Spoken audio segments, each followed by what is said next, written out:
এক মাসের মধ্যে গুম বিষয়ক আইন হবে। এর অধীনে গুম সম্পর্কিত স্থায়ী কমিশন করা হবে। জাতিসংঘের গুম বিষয়ক প্রতিনিধি দলের সাথে বৈঠকের পর একথা জানিয়েছেন আইন উপদেষ্টা ডক্টর আসিফ নজরুল। যাদের কোনো হদিস পাওয়া যায়নি তাদের খুঁজে পেতে সার্চ কমিটি করার পরিকল্পনা আছে বলেও জানান তিনি।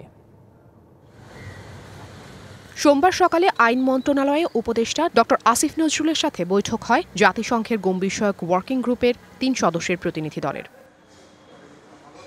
বৈঠক শেষে আইন উপদেষ্টা জানান, গুম কমিশনকে তথ্য দিয়ে সহযোগিতার আশ্বাস দিয়েছে জাতিসংঘের প্রতিনিধি দল।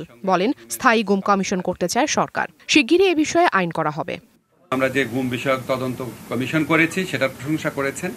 তারপর আমরা গুম বিষয়ক আইন প্রণয়নের উদ্যোগ নিয়েছি, একদম ডেডিকেটেড পিস অফ লেজিসলেশন, সেটা তারা প্রশংসা করেছে। কালার এক্সপার্ট, জর্জ স্যাপ এবং মাইল্ড অন হ্যান্ডস টেকনোলজি সমৃদ্ধ অরিক্স ক্রিস্টাল ওয়াশ আপনার নন। তবে আমি তাদেরকে এটাও বলেছি, আমরা গুম বিষয়ক যে আইন করব সেই আইনের অধীনেও আমরা একটা খুব শক্তিশালী কমিশন গঠন করার ইচ্ছা রাখি, সেটা তাদের জানিয়েছি।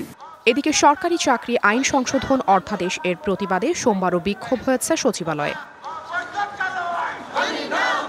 এ বিষয়ে আইন উপদেষ্টা বলেন, এই আইনের কিছু ধারা সংশোধনের সুপারিশ করা হতে পারে, তবে চূড়ান্ত সিদ্ধান্ত নেবে উপদেষ্টা পরিষদ। আমি প্রথমে বলে রাখি, না জনপ্রশাসন মন্ত্রণালয়ের আইন। সরকারি কর্মচারী ভাইরা আমাদের যে দাবিগুলো দিয়েছিল, কাগজগুলো আমার কাছে আছে, সেগুলি আমরা কি বিবেচনা করব, কিভাবে করব সেটা ঠিক করব।